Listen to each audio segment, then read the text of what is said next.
Hello and welcome to A Celtic World.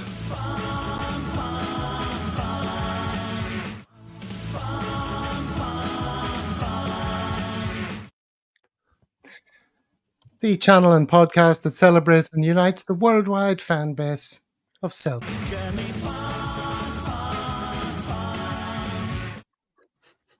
From Brechin to Boston, Mull to Hull. Wherever you're watching from, you're part of A Celtic World.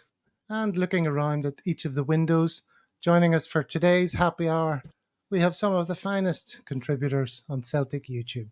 Brian in Ireland, how's it going? Not too bad. Happy hour. 5 got overexcited. The people who grinned themselves to death. Hail, hail. You remember those days well from our youth? I remember them well, Gav, trying to play the bass on 5 got overexcited and feeling miserably. Long time ago. And Ian, does that mean anything to you, Ian in Wales? Or was the House Martin something that older boys talked about? It's the House Martin's the guy from the beautiful south. Yes. Couple of and Fatboy Slim. And Fatboy Slim. Oh, is it? I know that because of my dad. So that would be just What's going on? Paul, you're a bit of a muso. I am a muso, and therefore I'm aware of the House Martins. They're a wee bit before my time. Obviously, fallen somewhere in the age gap between you boys and Ian. But Paul Heaton, lead singer. Norman Cook, bassist, I think. Couldn't name the other two, but a cracking singles band is my understanding. Plenty of good songs that most people, even if they're not of that era, would be aware of. So and very socially conscious. A lot of their songs are very socially conscious. The people who grinned themselves to death, as Brian mentioned, smiled so much they failed to take a breath, and even when their kids were starving, they all thought the Queen was charming. Paul Heaton's an absolute legend. Like he always puts or he had a habit of putting money behind the bar in the nearest pub to the gig venue he's playing in, either pre or post gig. Absolute gent, Paul Heaton. And good songwriter as well, and with a decent social conscience. So lots of takes there. And a Celtic man. Is he a Celtic man? Yeah, he's is the lead singer of the beautiful South, had to retire, and the new lead singer is a Scottish lady who came on wearing a Celtic top on one of his gigs. I think it was in Glasgow. So he's affiliated with the club. There's a picture of him somewhere with a Celtic scarf doing the rounds somewhere. One of our many famous Celtic fans.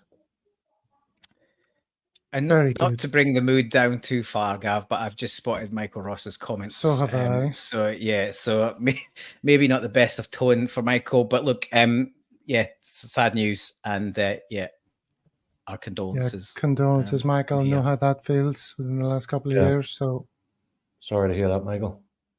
Yeah. Remember, you'll never walk alone. If it's any kind of consolation to you. Yeah. So we'll do our best to sort of lift everyone's spirits. Fun. Because, you need it, especially in the tough times in life. Yep. Okay, so let's put in a good show then on that basis. What are we going to be talking about? Oh, I haven't prepared the menu, would you believe? Or have I? Come on. There's only one thing on the menu. There's only one thing on everyone's mind. That's really true. A menu. That's really true. It's a build-up to the massive game that's coming, obviously. I'll tell you how I've divided it. The first thing we're going to talk about anyway is the officials. The officials for the game. So that's the first subject, and I have some images to help guide us through that. So let's get those underway. Can you all just read that? In case you haven't been keeping up with the news, these are the officials for the game. The key two, obviously, are referee William Collum and VAR Stephen McLean. What do we think about that, Brian? I'd watch Stevie Wonder refereeing, but at least it's not John Beaton. It is what it is. Hopefully we'll not have concern with the referees and we'll take care of the game ourselves. Willie Collum. I mean, they're all pretty rubbish, a lot of them. Interesting you should say that, because Ian put this up during the week. discussing the appointment of Colm there with Gav, a Celtic World, would you say his level is above other SPFL refs, same as other SPFL refs, below other SPFL refs, way below other SPFL refs? And you can see the results there. Ian, I was on the side of saying he's just as bad as the rest of them, and you were like, no, he's way below, was I think your position. How do you feel now that the people have spoken? Well, let me just say, I deal with losing popular opinion votes like Rangers fans do with historical records. I'll just completely rewrite it in my favour. So, jokes aside, this actually shocked what I'd call my reality, because my feeling genuinely was he was worse.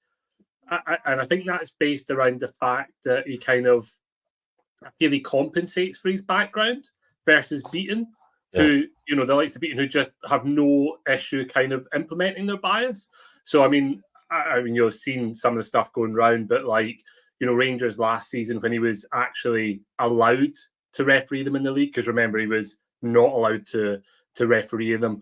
He didn't give a penalty to Kelly when the player was shoulder barged. Jack didn't get sent off for a horrific lunge, and then Tavernier was wrestling with a guy in the box and there was no penalty. So I think, to me, I kind of have those things at the front of my mind, and it's maybe I'm holding him to a different standard. But I think, looking at it kind of objectively, I don't think we can have a performance as bad as Beaton in the last game. I mean, it was so biased that it'll be the gold standard kind of moving forward. So I think it's the best we could have hoped for. But I genuinely, in my head, I thought he is worse. But reflecting on that, I think that's because I maybe want to hold him to a higher standard, because I know he's not in the supporters pub after the game or a former season ticket holder. Maybe that's what it is. Is he not a Thistle fan? I think he's a Partick Thistle fan, allegedly. Well, what do the people in the comments think? What would you vote in that poll if you'd seen it? Where would you say Willie Colm? Maybe you did win that poll. Who knows? I did. Oh, did you? Well, what did you? I'm vote? I'm one of the 716. I voted with the majority, mainly because I didn't think about it for too long, and equally they're pretty much all hopeless. I think Ian's got a point. There's certain things that say, the one that for me that sticks in my mind is the one where he gave a penalty and he wasn't even looking at the play. That's just incredible. The one that you could hear, was that the one that you could hear? Yeah, he heard it. He heard the contact. Absolutely ludicrous. But I think Nick Walsh is the best referee in Scotland, despite the school he works for being linked to Rangers or whatever. But I think he is the best referee in Scotland, and by some distance as well, to be honest. Admittedly, the bar is extremely low. I agree with Ian. I think in an attempt to make sure his background never comes into question, he's sort of probably just as wide of the mark as the rest of them. I've seen a few. I think you said this, Ian. He brings a sort of kind of chaos because he's just generally bad, as opposed to necessarily biased. But he will.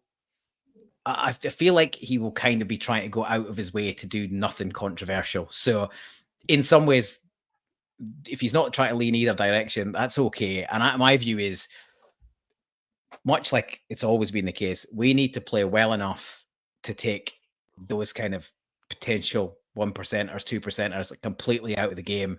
We need to play at the same intensity that we did against Hearts. We need to bring that kind of level of quality. The atmosphere will be even better again.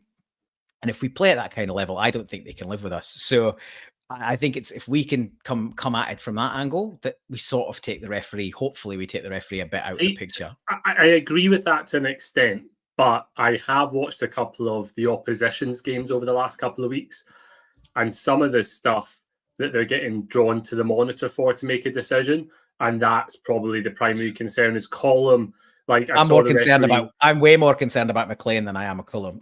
But if McLean brings him across to the monitor, is he strong enough, like the guy was at the weekend, to kind of go, no, that would be ridiculous to give a penalty for that? That's probably the concern. Yeah, I agree with you. We'll see. Stephen And- McLean, brother of ex-Rangers and North of Ireland player. Stephen was also a Rangers mascot as a kid. He is allowed to referee their games. That's funny. Isn't it? Hilarious. Well, Madden's an ex-season ticket holder. Yeah, we've seen all this. Like, it's I know, beating in the pub after the one of the games, living it up with the fans. It's just, unfortunately, there would need to be a complete. I mean, I think we've discussed this on the pod before. It's kind of one of a number of things that everyone would need to agree on, and then would need to be implemented. The referee because by saying they need to declare who their allegiance is, you're basically ruling them out. You're putting under a massive scrutiny, because then they can't really referee any game. Do you know what I mean? It's not just games involving their you club. can't. Yeah, it's the way the West of Scotland is you'd be hard pushed to find a West of Scottish referee that wouldn't swing one direction or the other. So unless we're going to get rid of all Scottish referees or only use East Coast and South and North refs, which is sort of ludicrous given the highest part of the population is in around central Scotland, we're kind of stuck with it. So when do you get them to declare it? They would just say St Mirren or Partick Thistle, like Brian was indicating earlier, wouldn't they? So I don't know. I just think Jock Stein used to say, you've got to beat the opposition and the ref, and now we've got to do that and VAR as well. So we just need. It's also, they can point your attention to stuff, but also you need to be doing nothing daft. Just screw the knot. No swinging arms, no ludicrous, hyped barges or challenges or swinging feet around. Just got to be absolutely focused. Kicking the ball away like Carter Vickers just did daft stuff. the other day. Just daft stuff. Yeah, but we'll see how we go. Here's some more views. From Twitter. Willie Collum once gave Rangers a penalty at Celtic Park while looking the other direction, as mentioned. He's as incompetent as the rest of the idiots, says he. Another, Willie Collum's a Catholic, but he's no friend of Celtic, so I don't know why people are acting like we got one up on them. He's a clown as well. And if he wants career progression, he must fall in line. He's been shown that decisions that affect the Rangers Football Club progression will be punished. It will adversely affect his career. He didn't officiate a Rangers game for a year for such misdemeanors. Well, his career must be coming towards the back end. So, but I think the reason why people are sort of arcing up a bit on the Celtic side is it's just a wind up, right? So we know that they'll be melting down. So just stoke the flames and try and despite the catalogues of good decisions he's given for them that have no basis in refereeing, they complained about them. For some reason, they just ignored like the catalogue of good decisions they've had off of him, and then he's been banned, and then this is the first one. I think he's refereed them in the cup, just not in the league. United against when Bruni's was looking after United, he might still be. I don't know. Okay, don't keep up. But yeah, he played them, and that's the only game I think he's had against them or including them since he was VAR in that December match, where he's still getting heat for not giving a penalty when he was offside.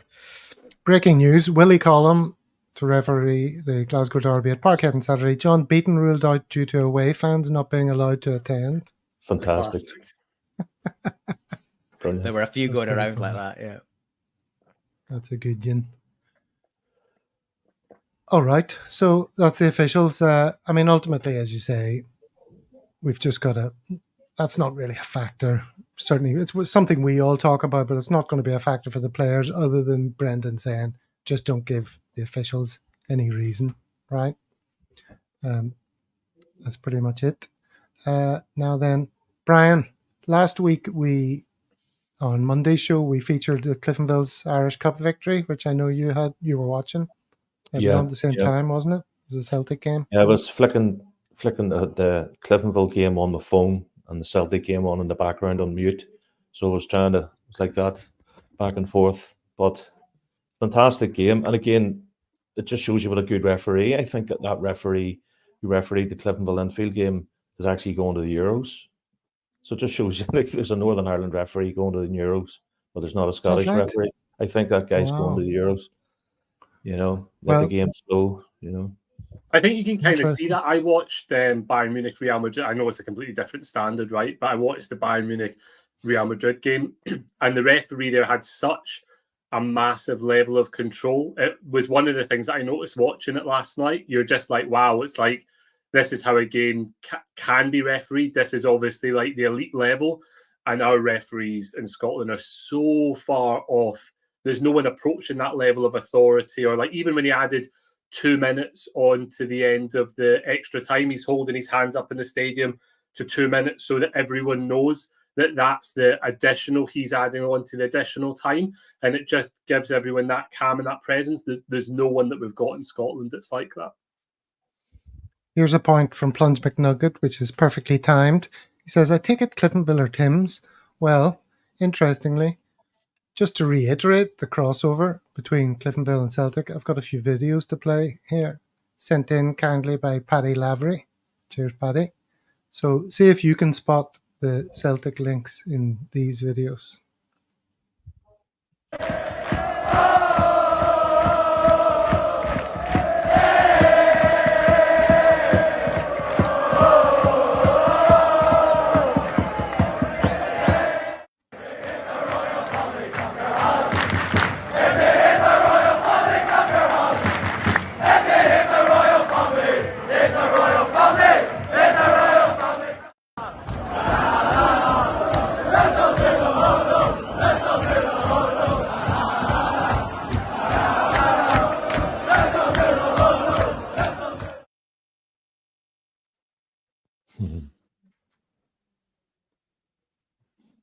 So there you go. I think that answers the question pretty well. And What do you also, think about that, Paul? As you're taking a drink of your hazy I thought you were going to go to Brian. I thought it was the obvious place for you to go. No, yeah, great stuff, and yeah, I was aware of the leaning. anyone know the ex-Celtic, ex-Cliftonville, Celtic player played for Cliftonville? And there was a couple of them. I actually saw him play. Frank McAvenny. Really? Played for Cliftonville. And he also played for the Reds. And there was a couple of younger ones who were in the Celtic sort of periphery went on to play for Cliftonville. But that's what I thought you were going for. Yeah. But McAvenny played a couple of seasons. Yeah, he was good. And then they played him in the Champions League qualifiers a couple of times. I think I've seen Celtic Cliftonville about 4 times. That was my first game back in, I think it was 76 or something like that. My dad took me down to see the Reds play Celtic, and then they played in the infamous 84 game, which the police and all were involved and all kinds of mad stuff. Why? Tell us the name of the stadium that Cliftonville play at, and why is it called that? Because it's not a word that... Solitude. Yeah. That doesn't evoke, great atmosphere. Sitting in solitude, watching. I just think it's the location of it. It's up near... not saying it's on the banks of the waterworks. Mm-hmm. It's quite a remote place. It's the ground itself. I don't know why it's called Solitude. I must look that up. Yeah, I'm sorry to catch you on the hop. Well prepared. Well, he didn't know that question was coming. No, it's like would have been worth a little rerun practice. Well, if anyone knows in the comments, you can Google. I'm sure Paddy Lavery would keep us right. I don't think Paddy's in yet. Okay, so preparations for our game. Seems like business as usual for the Celtic management and players in, right? Despite all the noise. Yeah, I mean, the club's released an interview with Rodgers and Cam McGregor, and they're just, reiterating kind of what we know about, Rodgers talking about the details, the work in the pitch, the training pitch, and just being prepared. Same thing with Calmac, just be prepared to work hard for each other. It's kind of as is. I think the preparation, if you look at Hearts, I think everyone clocked at least about a 7 out of 10, in terms of form. The last couple of games, everyone's been playing to a decent level. So form-wise, I think we're going in. Hatate, CCV coming back, making a difference. Maeda being fit. So I think our preparations are good. I mean, we'll come on to it, but I mean, we don't have any of our players fighting with fans. We don't have any of our players posting cryptic messages on Instagram. We don't have our manager getting all hot and bothered over like some words. So, you know, I don't like to say it because sometimes it kind of feels like you're putting a jinx on it. But it's probably one of the quietest, getting on with our work sort of build up we've had that I can remember. You know, we don't really have injury problems. We don't have form problems. Everyone seems to be behind the team. So it seems good. Yeah, it does seem good. And I asked the question on Monday, Paul, you know, does it seem too good? You know, like you're watching a horror movie and everything's great and people are going camping and they're all teenagers and there's a chance of romance and they're drinking beers around the fire and, you know, you get called off into the woods by the best looking one. And I don't know why I'm going down that road, but you know what I'm saying. It all goes horribly wrong. Is that a concern? Your fantasies are a concern for me, Gav. But you talking about up the KFL, Gav? Look, it's for me. I get where you're coming from, and we've all got, you know, PTSD from down the years where it's gone horribly wrong, and nobody wants to be seen to be overly confident. Certainly not on a public forum like this. But Ian's right. We're as well set up for one of these as we've been in a long, long time. Certainly we have all been all season.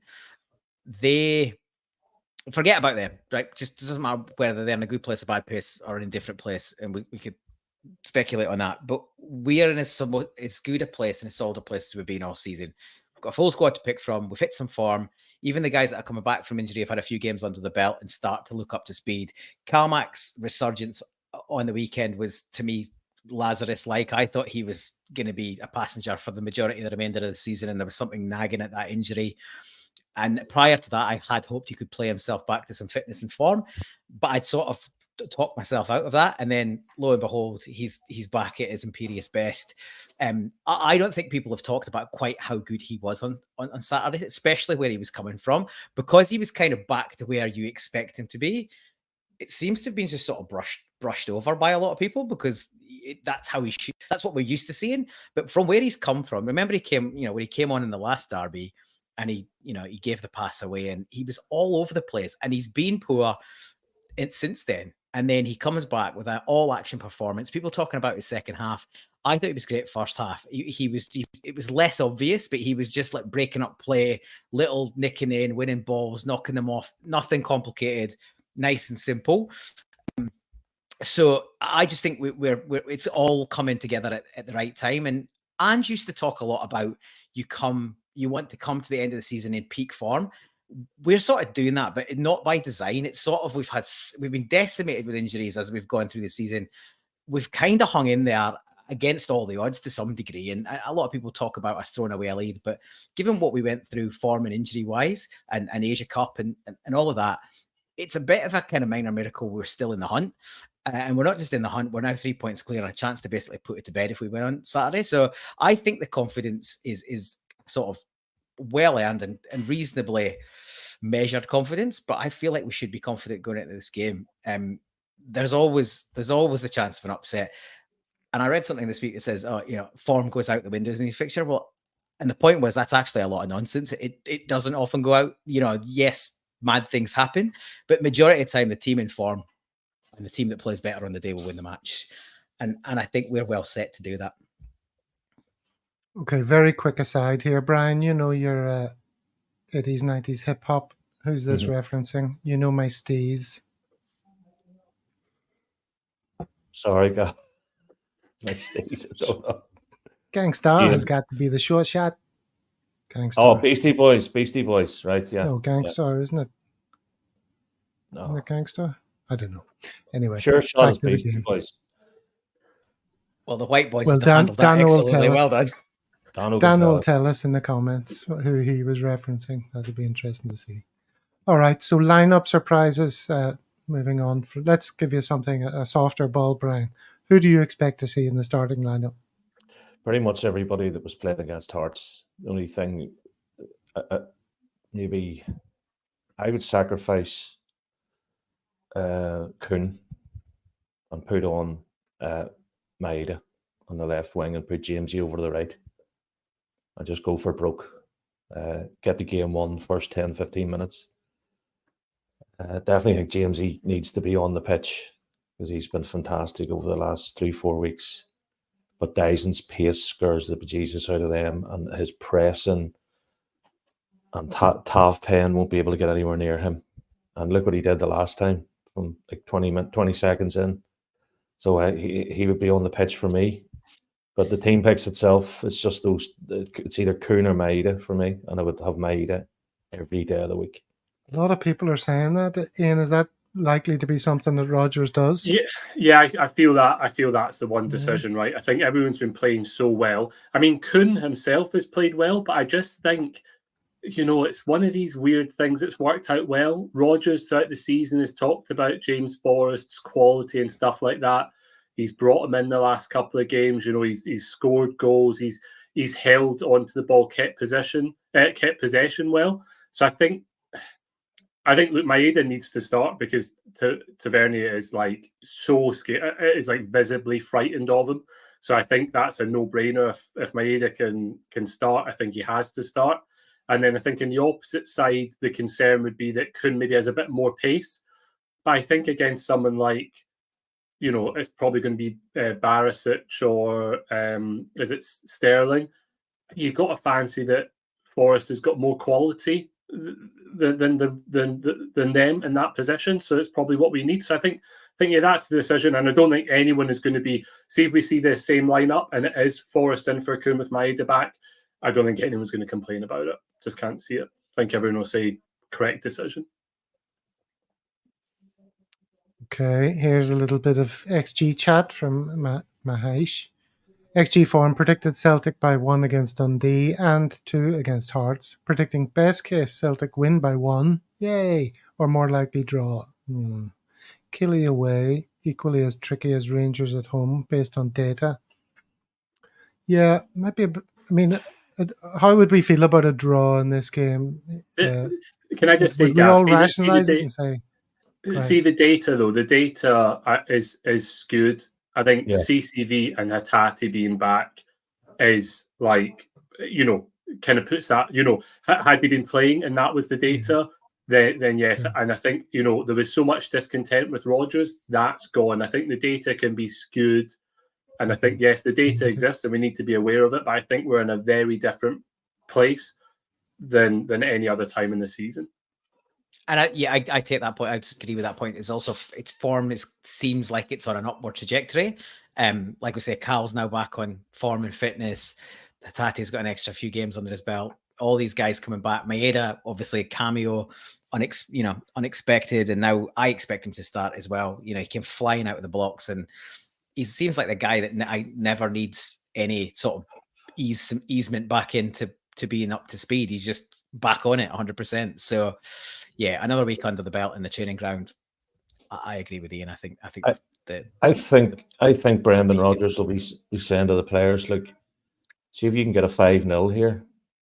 They'll win both. This will be the equivalent of winning the league, and then they'll put the mockers on them for the cup final. I think he will be, for his ego, he will want another 5-1, 5-0. I'm sure he would love that. He would absolutely love it. I'd be surprised if they're talking. I'd be surprised if he's talking about 5-0, to be honest. Well, I don't know if he's talking about it, but put them to the sword. I think we're due. We've got everything lined up. We've got players coming back. We have, as you say, Paul. Exactly. You're right, Brian. That's more of a possibility in this game. Let's be honest. And also, everything is lined up, and they have no fans apart from McLean. So he's not even in the ground. He's in like a studio somewhere. He's in a studio somewhere. They're in a studio somewhere. He won't even. He's not even in the ground. We've playing that into Column's ear. We've also got into the head of Clement, and which something else I wanted to bring up. Did anyone see Barisic and Butland? We'll get to that later. We'll get to that. Okay. Yeah. So we're for the moment. Let's answer Christophe Georges. Do you do a live broadcast for the game? I hope. Yes, our two most regular, possibly going forward, drink along participants, Kaiser and Dano, are going to be doing this game. I'm not, because I can't handle the stress. No. But if it's all going amazingly, possibly I and others will be jumping in with 5 minutes to go, yay, to join the party. Who knows? If it's going badly, it'll be Kaiser and Dano talking about conspiracy theories rather than the game. So either way, it's going to be awesome viewing. So hope you join us for that, Christoph, and indeed everybody else. Did you see somebody? Here's a quick thing about Kuhn and Maeda. Frank describes Maeda as 3 lungs. Who was it was in the paper saying that Kuhn is faster than Maeda? There was an ex-player. Did anyone see that story? Saying there's one player that's faster than Maeda, and it's Nicholas Kuhn. That doesn't seem right, does it? Yet to be shown. He looked fast in some of his YouTube clips, but we haven't really seen much of it. My biggest issue with Kuhn is his lack of willingness to have a shot. Yeah. There's been multiple times. The whole point of him playing on the wrong foot on the opposite side is so you cut in and presumably at some point have a crack. And he just passes up opportunity after opportunity to do that. We saw it again at the weekend. I think he cut in great. He had 2 opportunities to shoot and eventually shifted it off to Greg Taylor, who had a shot. You want your winger to have a shot, not your left back. So he's had pockets of nice form since he sort of came in and back up to some speed. But I think he's sort of flattered to deceive again the last couple of weeks. And I agree with the guys. I think it should be Forrest and Maeda. Only issue with that is it probably doesn't give you a whole lot of option off the bench if that doesn't sort of work. I think Kuhn is good at taking the ball forward. I think he can carry the ball forward, and I think he's been quite good at that. And he kind of pins their left back. I think he's good at that. I'm not sure that they're allowed to shoot when they cut in, Paul. I think that might be a directive from Rodgers as opposed to Kuhn wanting to do it or not. Yeah, you're probably right. Lack of giving away. He's also, in his fairness, he's also pretty good at crossing in on a sort of in swinger, and he's set up a few goals like that, and he can be quite dangerous. He's quite accurate like that. But I think he will be. I think he'll be lucky to get a jersey this weekend as a starting point. Plunge McNugget's going to be at the game. Feel free to take photos and videos and send them to us so we can get a feeling for what it was like. Live vicariously through others. Yeah, everyone's jealous of that. I'll be in the Perth CSC where the atmosphere will be, no doubt, electric as usual and drunk. But it's always a good night in there. Paul, I must bring you. I have a Perth CSC supporters club football top. I must actually show you the next time you're on. It was a present from a relative of mine to my boy. So it's a lovely top. It's got the cross, the old Celtic cross on it. I think it was Liam Brady days. Good stuff. So I must show that there. The Perth CSC is based out of Johnny Fox's in Northbridge. This is a very specific answer for one person in the comments. But yeah, Johnny Fox is formerly Rosie O'Grady's in Northbridge. You will need to be a member to get in, but I think there's reduced membership, might be 10 or 15 bucks. But yeah, only members for the derby matches because they're so busy. Other games you can just wander in without a membership, but I think it's 40 or 50 bucks for the full year. At this time of year, just message the guys. If you're on Facebook, look up the club and message them directly. Is it an area you know well? Northbridge is the entertainment district. I wouldn't go as far as to say it's the red light district, but it's nightclubs and the like. It's no Reaper band, put it like that, but it's there is a seedier side of life. You got Chinatown at one end, and then you come into bars and clubs and all of that. But yeah, there's an Irish pub, long-standing Irish pub on the edge of that precinct, and it's long been the home of Perth CSC. Very good. So, Brian, you're going to watch this game. You're not going to be hiding behind the sofa. Do you think you would want to join in the drink along? It's too early for me. It's a 12 o'clock. Well, you don't have to drink. I know, but you do. When in Rome, or when in Korea. No,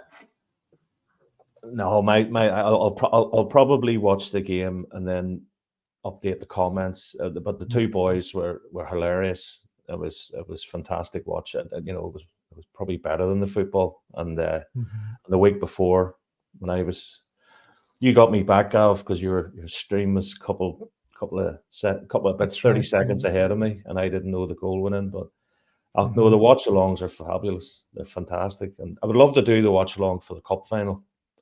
I'm trying, because that's a 3 o'clock kickoff, I think, isn't it? So I think it might be a 5 now. Is it not later? Oh, is it 5? Even better. Nah, it's 3 o'clock. Confirmed at 3. 3. Okay. So I would definitely do the drink along for the 3 o'clock, but the 12's too early. This sounds like I'm a not sure chat if we this should is be having on accurate. flight. So Plunge McNugget is going to be sitting next to Frank Kennedy and Plunge's son Chicken. It's quite funny. Chicken McNugget. Chicken McNugget. Very good. Very good. Well, they are the hottest tickets in town, of course, as you can see from this.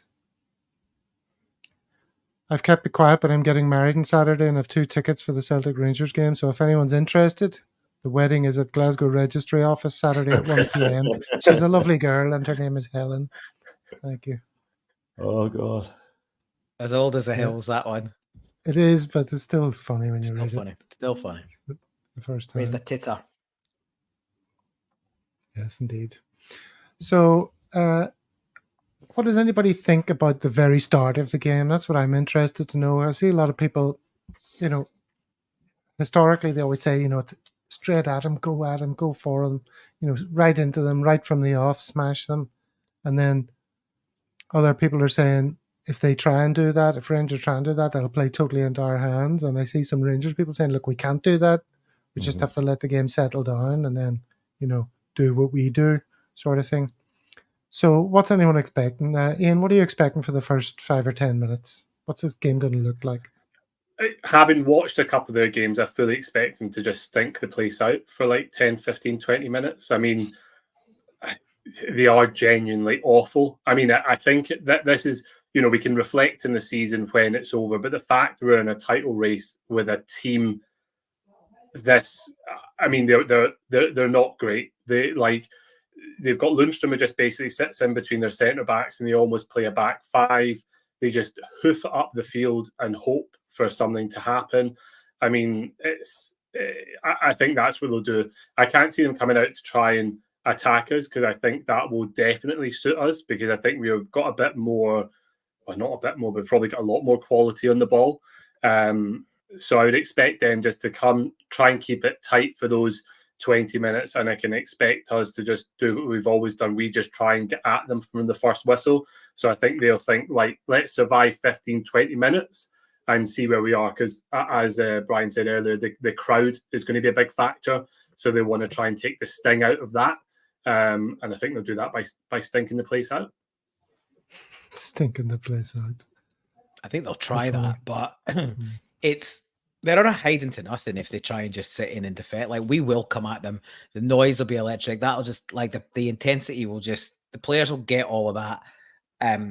I saw some comments from Liam Scales saying, the atmosphere is, really drives them on. And, there's been a clear change since middle of the season when they were struggling and stuff. And the players sort of definitely get a bit more from that atmosphere. And you could maybe question where the intensity is, one leads to the other, but there's no doubt, take that out off the table. There's no doubt when the noise is coming from that fan base, the players do respond. Now I think the players should be the lead of that and the fans respond to that. But I think on a game like Saturday, the fans will bring the noise and there's no doubt that the only concern is that thing of people losing their heads, and that's where we need calm heads and yes, play with an intensity, but don't be we've seen players down the years lose their head in these games, especially early, sort of throw themselves in, they get swept away in the excitement and the atmosphere.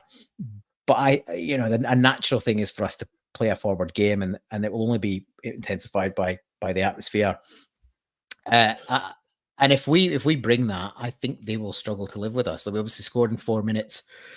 On Saturday, I wouldn't be surprised to see an early goal again.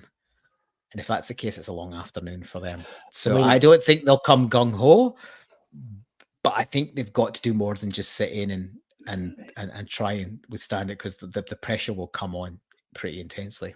I mean, we don't have any volatile players when you think about it. And Barry Ferguson was coming out during the week saying about we should, for somebody who's a ex-Scotland international, to say that they should be pretty much putting McGregor out of the game. It's ridiculous, but we don't have any players that are what you call volatile. The only one potentially is maybe Palma, but the rest of them are all big, all level-headed. They're all very calm. Greg Taylor can be a bit of a mouth occasionally, whereas they have it. Every player of theirs. Silva, he's petulant. You've got Lundstrom. As I say, we don't want to talk about them, but I really do think we could be 2 or 3 up at halftime. And I'm expecting to be 2 or 3 up at halftime, because we are peaking. We're on an upward trajectory.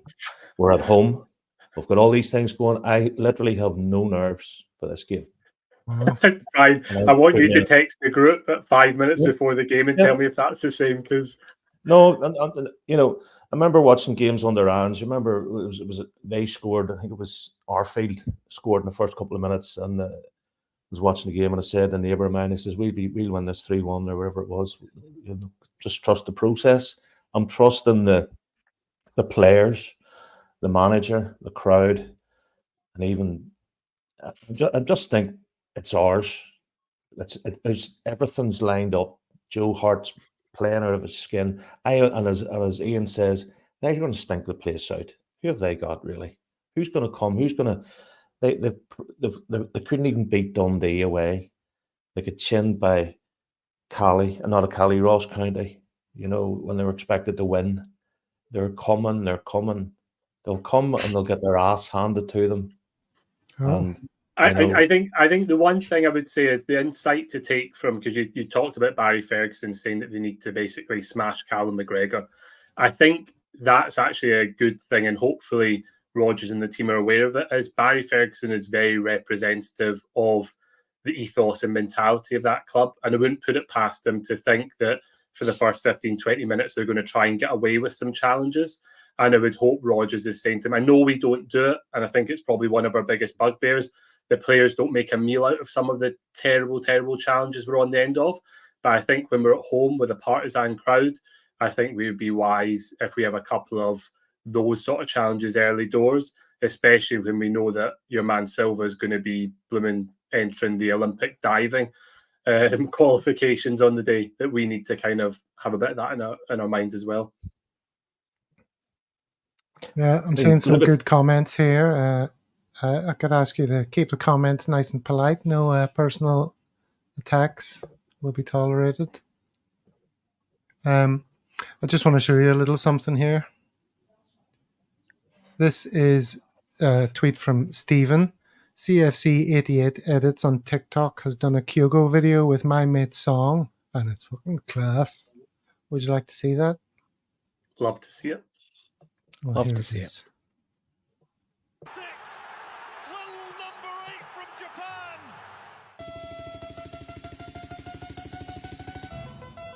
Yes, 1, 2.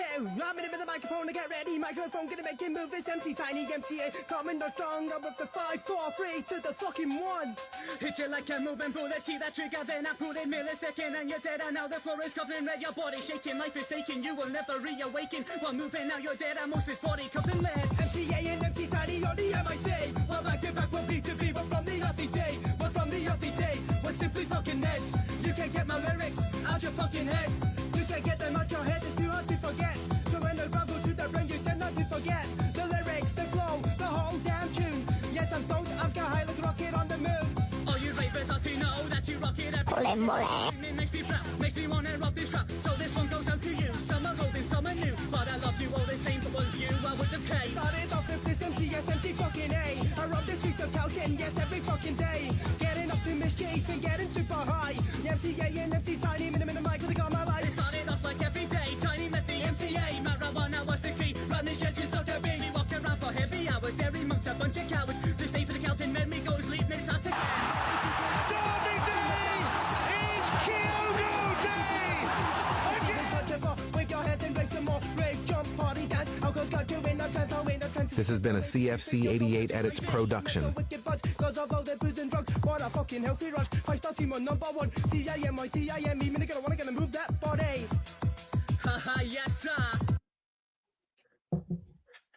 I So don't a think little that's bit of a- getting on Sky Sports anytime soon. Yeah. Take A little Gav bit of a back to his change in- youth. Change in musical tone there. Quite a few mentions of the Calton in there, if you heard in the lyrics.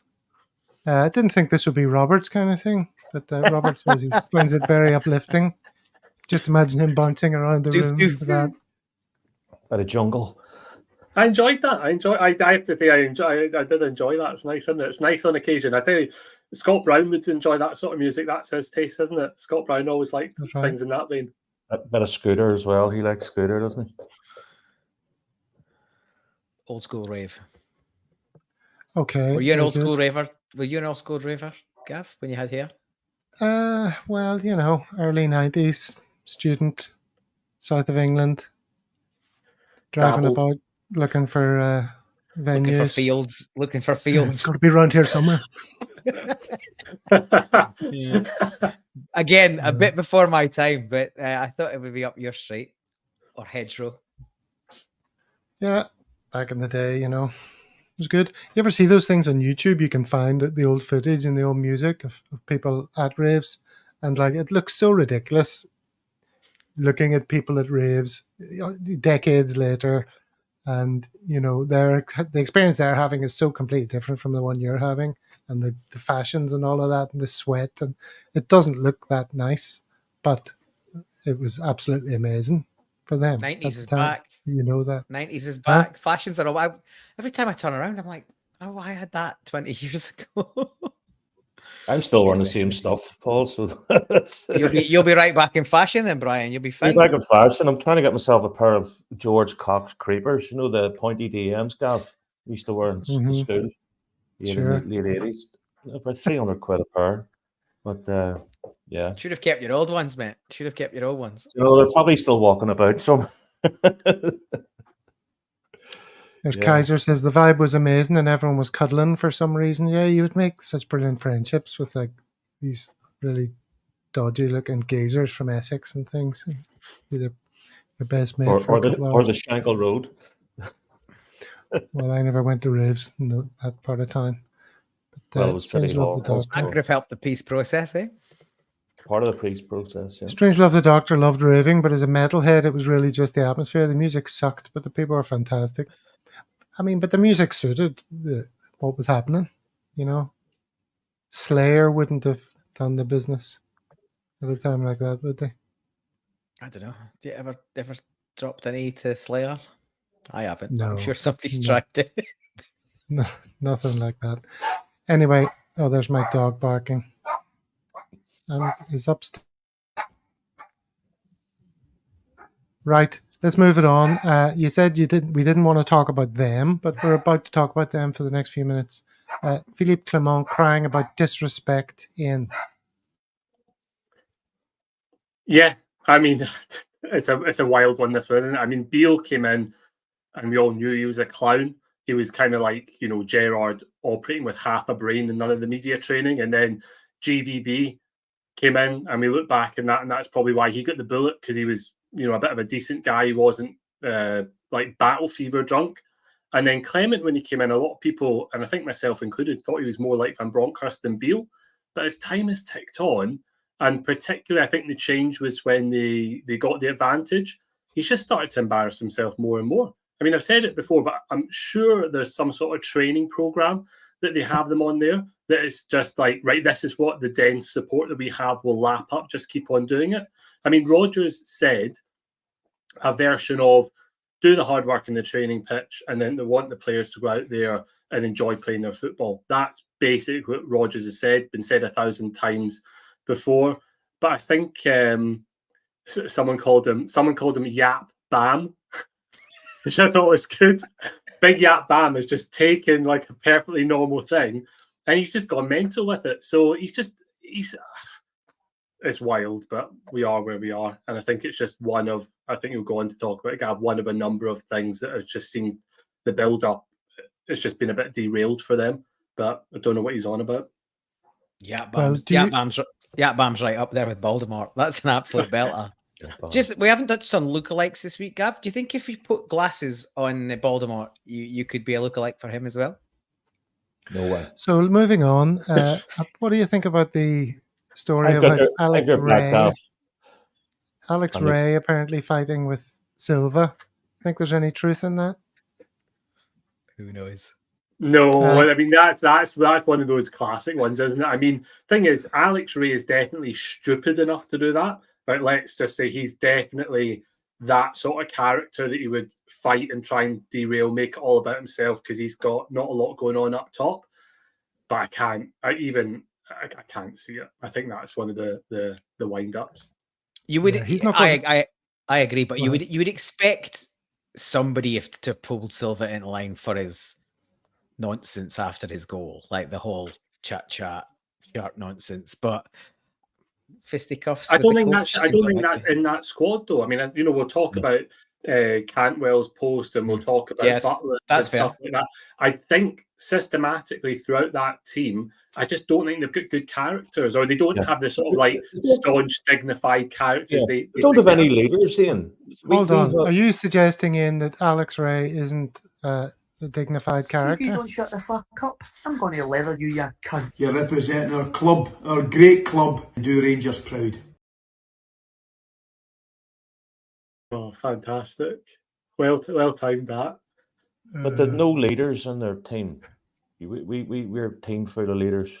They don't have any leaders. Tav Penn, bar the penalties and the odd free kick. Really, you're going to look to him to lead you in the battle. No leaders. I mean, the closest they've probably got is someone like Butland, who's got the experience. And what happened to him? And he had a run in with one of the fans, and they're trying to blame it on a Celtic fan for trying to sign an autograph or something. Saw that. Yeah, the Celtic fan who's shouting, "I pay your wages." I mean, it's a real deep state.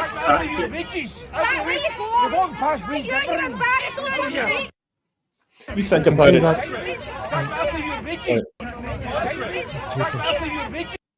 This is basically the closest they have come to winning the league in 2 or 3 seasons, and this is where their fans are getting on. So the fans almost know they're going to lose the game, so they're getting. It's ironic, Brian. This is the closest they've come to winning the league when fans have been in the stadium, and ironically, it's the fans that are maybe derailing it a bit. This is a tweet from 8 Trebles and Minted, who is a guy who was going to be one of the very first people on the Celtic world. He's in India, but we could never quite get his sound and vision worked out, unfortunately.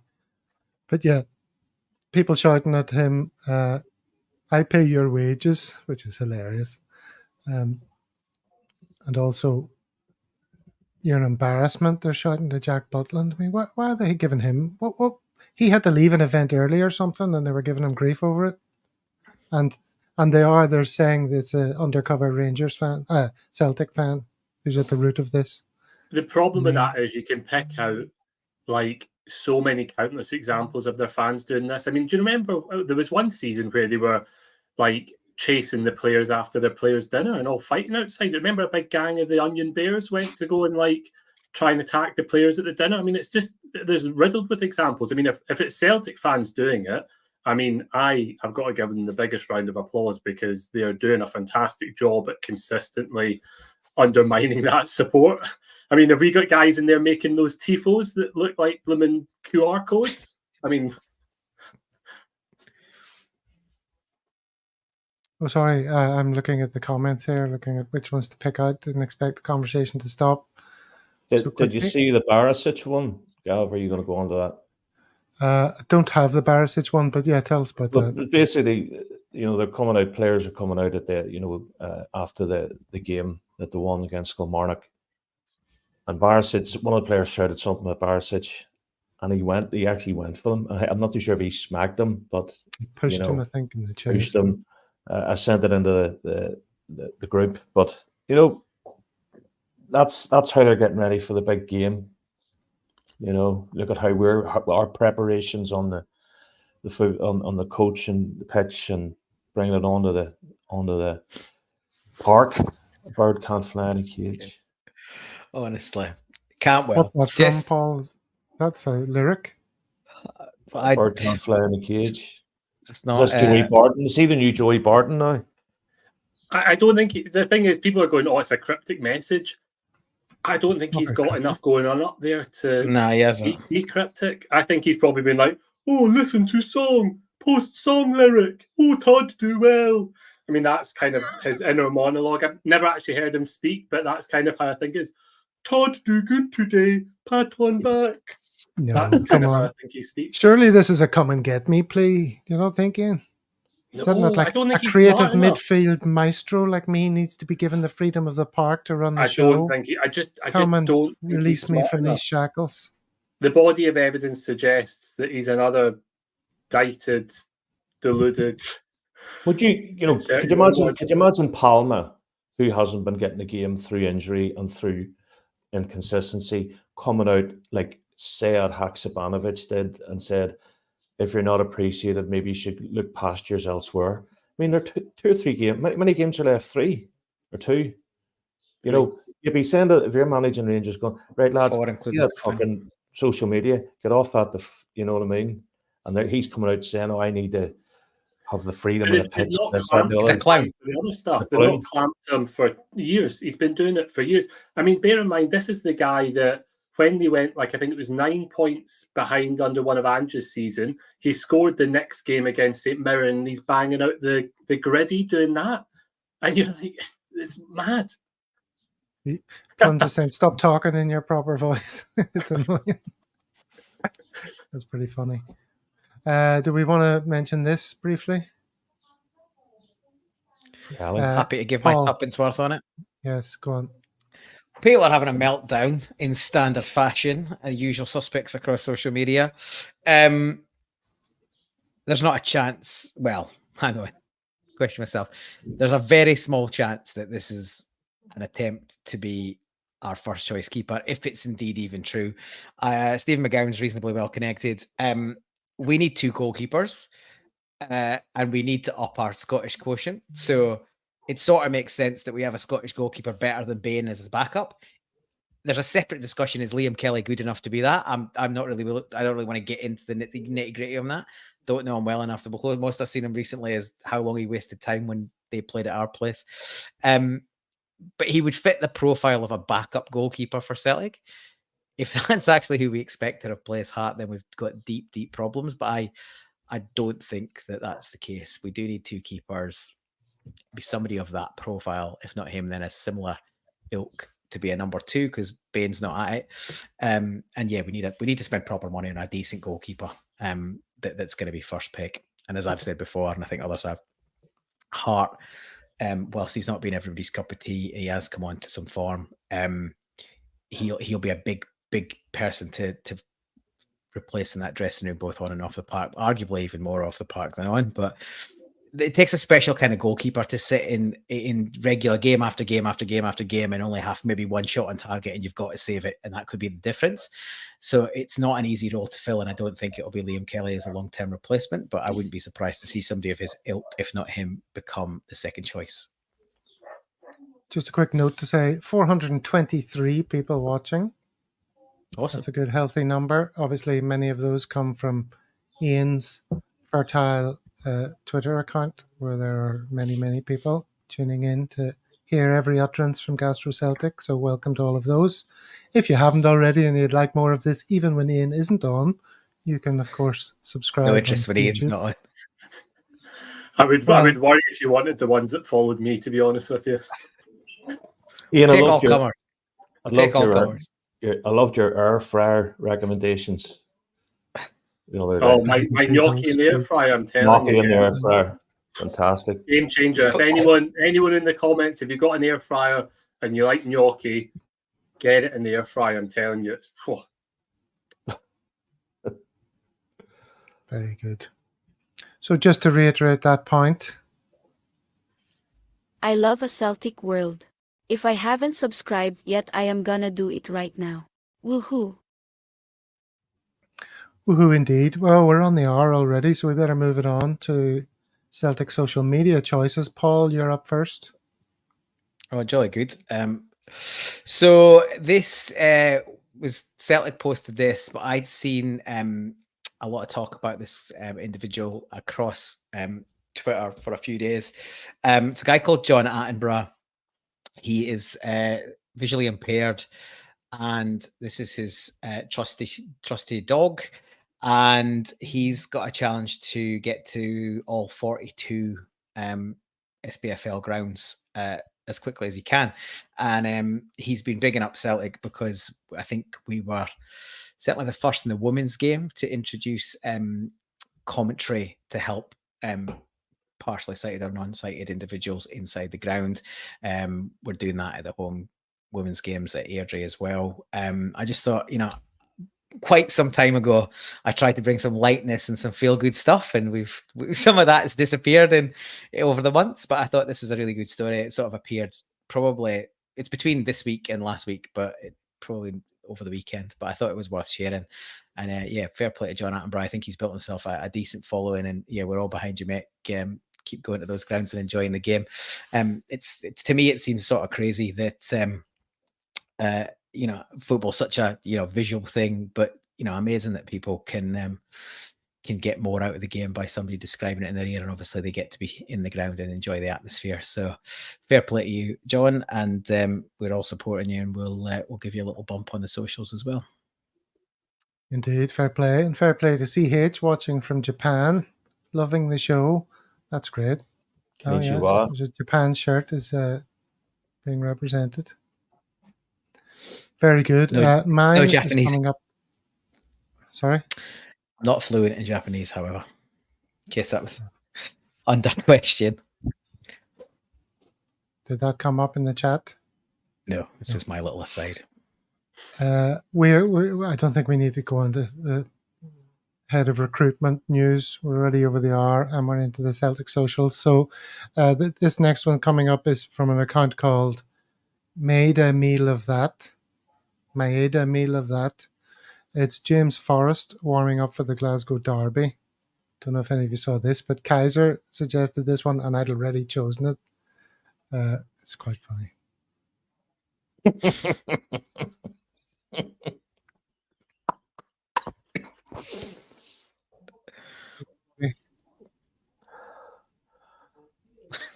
Oh my God. That's the funniest thing. Oh, Jesus funny. Christ. Oh, this is yours, Brian. This is quite interesting. Yeah, Celtic must have been sponsored by a leather emporium in Glasgow at one stage. So there's big Johan looking like he's about to join Sylvester in the Expendables. So this is a tweet from Lil Zay. Some collection of jackets on show, he says. So you've Can got I make this bigger? This is a GIF. And you've got... Oops. Oh, no. I'm just going to play it. Vida Reeseth, I think, beside him. Yeah, you want to run through the names? See if you can call them. Johan, Vida Reeseth, Jackie Mack, Tom. Looks like an inspector. Josh, Reggie Stinker, and then we have... Lubo. Lubo was always fond of leather jackets. So yeah, there's loads of leather there. Loads of leather. And there's an appearance by Craig Burley at the end as well. Craig Burley in there. Maybe they'd had an away tie in Turkey. I remember many moons ago, they always try to sell you a leather jacket in Turkey. Or Steve McManus at the bottom. Yep. Go. Oh, just another one. Sorry, I meant to say this. Didn't I? Was anyone look at the Ian McGeady interview that was on Celtic TV? I saw it, but I didn't watch it. Yeah. Fantastic. Yeah. Just a recommendation if anyone's looking at it to watch.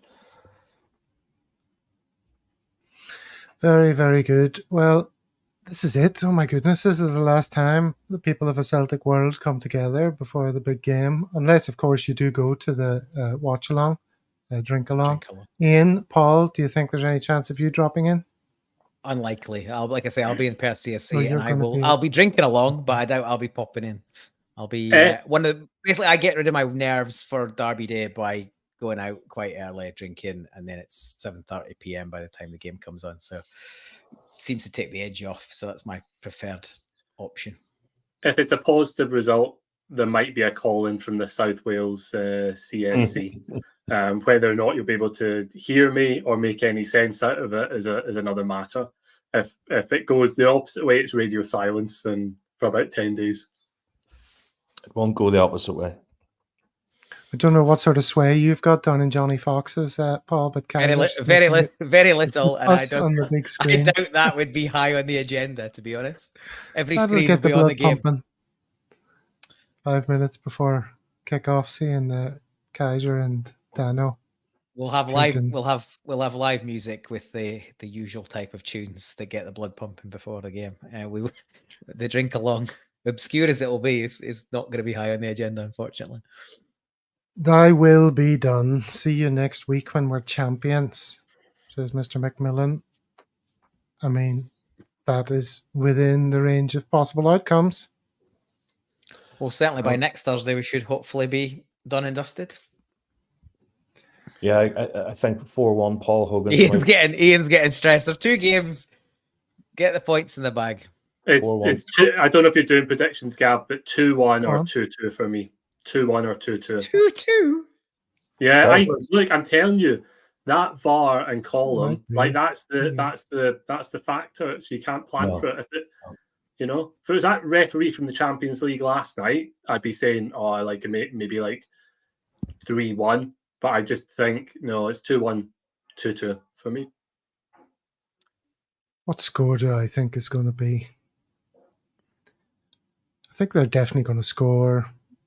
We're going to score multiple. Yeah, I'm going to say 3-1. Like Michael Ross there. Just like Michael Ross.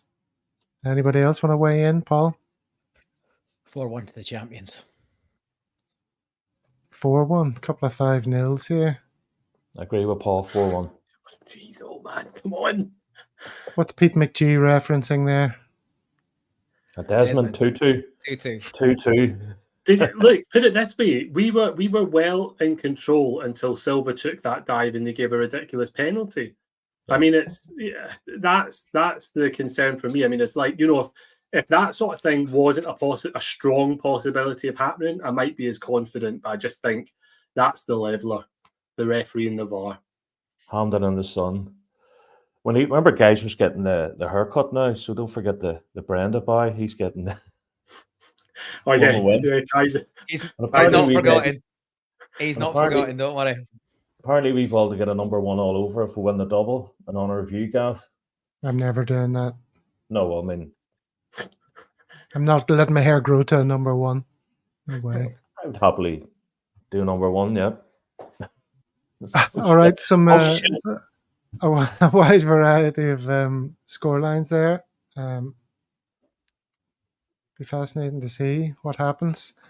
Well, we're all in it together, and we're all going to be living it very soon, and then we'll be back here on Monday to digest it. But if you want some company, like I say, look out for the watch along. I'll be putting up the thumbnail the next day or so, probably tomorrow. And yeah, 5 minutes before kickoff, come to the YouTube channel and you'll see that we're rocking and rolling. And you can watch those 2 and possibly more of us watching the game. So that'll be fun. Let's hope it's a good one, lads, eh? Fingers crossed. Come on, the good guys. Come on, the good guys. Cheerio, everyone. Let's do this. Hail, hail.